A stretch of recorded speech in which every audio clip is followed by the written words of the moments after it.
What's up, soldiers? Chris here, caribbeanpot.com. Did a quick roast beef. Not your typical roast beef though, but you want to stick around. This is going to be something that may intrigue you. Some of you may think it's a bit weird, but at the end of the day, it is going to be delicious. I assure you. Let's get cooking. It's amazing, eh? This pan here, every immigrant family out of the Caribbean and North America, I'm sure you have one of these pans laying around somewhere in your house. So let's put it to use today. We're doing a roast beef, but we're going to address two things. So purists, you may want to stop this video right now. This will not be your typical roast beef, as most North Americans know. I want to address two things in doing this roast beef. One, it's going to be cooked for a long time. So my oven is preheated at 375 degrees Fahrenheit. Yeah, Fahrenheit. Because it's going to be a low and slow cooking process, I trimmed off some of the fat, but I left some on there. This is about, I don't know, about 2.5 kilos, about 6 pounds or something, somewhere around there.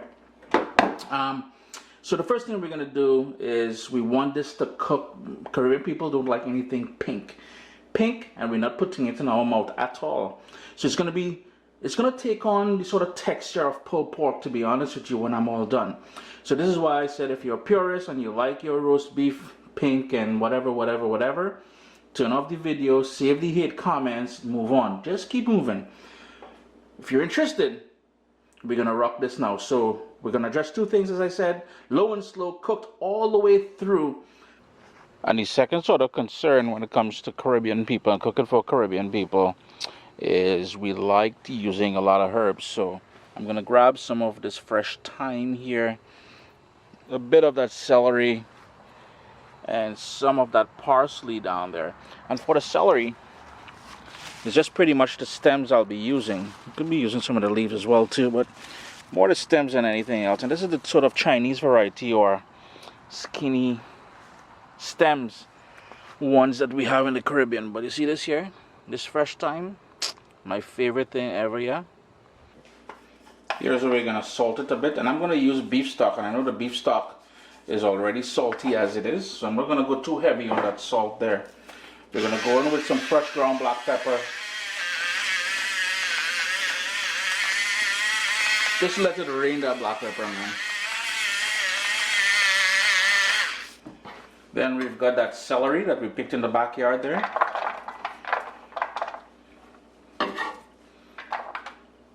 Got a whole bunch of white onion, just regular onion. And this is going to help not only flavor the beef, but later on when I make my gravy, it is going to iron up things there as well. And that parsley. You know, I'm about to leave the country for a couple weeks, and one kid wants roast beef, the other wants mashed potato. I usually try to cook whatever they want before I leave, just to leave them in a good place kind of thing, you know what I mean? Finally, we got that thyme. Just gonna break that up a bit, toss that all in here. If you guys hear sort of a snoring going on there, that is the little dog. There's a little dog sleeping in the kitchen here, and that thing snores more than me, man. I don't know, man. Finally, we've got some beef stock. I'm just going to go in with that beef stock. And I know what you're thinking, and I know purists are going to say, well, Chris, how come you didn't sear the beef first to give it some color and to seal it and all that jazz? Why didn't you soften up the onions? And for you people, I say loud stoops. Keep your eyes on here. I assure you, you're going to love this when it's all done. It's going to have color. It's going to have taste. It's going to be fork tender. Yeah, I know a lot of people don't like that, but lid on, in the oven, middle rack, 375 degrees. We're looking at about 3.5 to 4 hours though, so patience, eh? It's been in the oven now for about 2.5 hours. You can see how much it shrunk. Gosh, Grandma, police gonna hit me hard now, boy. But anyways, it's smaller. I'm gonna take all that liquid out from there now, and that's gonna be the base for my gravy.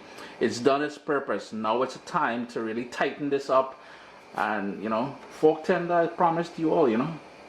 I did leave back some liquid there because I still want that steam to keep it nice and moist as it roasts off in the oven. It's going back in the oven. I'm going to crank up my heat to 400 degrees Fahrenheit now because I really want this to tighten up and become nice and tender. It is tender already. We need it a little bit more tender though. Like I said, Caribbean people want their false teeth. Let me just say that. It's been another half an hour, so what I tried to do, remember that fat we started off with? I put it back on the top now because I want that to start rendering down and keep that beef all nice and moist there. The other thing I'm doing is just basting it with a little bit of liquid that's left on the bottom, just to keep it from over drying out, you know. Nobody ain't trying to eat dry beef. Well, it's gonna be dry, but we're trying anything still. Back in the oven. 3.5 hours later, and this is what you're left with. I'm telling you, my kitchen is smelling just wicked. I'm gonna allow it to rest for a bit. I've got to go pick up Kiana at work, but I'm gonna come back and I'll show you guys how to shred it up. Remember I said it's gonna take on the sort of texture and consistency of pulled pork. You'll see what I'm talking about when I get back. And using 2 forks, you can see I can pull it apart and it's going to be nice long strands. Well, it's a bit awkward here on camera, but you get the idea. Like I said, almost like pulled pork, but it's all about that roast beef. Chris here, caribbeanpot.com. Always a pleasure to have you guys here in the kitchen with me. A sort of a different take, and this thing is making a ton of noise. On roast beef, notice it's cooked all the way through, fully cooked. My dad would love me for this, you know. Always a pleasure to have you guys here in the kitchen with me. Hit that thumbs up, leave comments below, and vibes it up, man. My little baby is here. We've got cookbooks, guys. WestIndianFoodCompany.com. Get your copy today.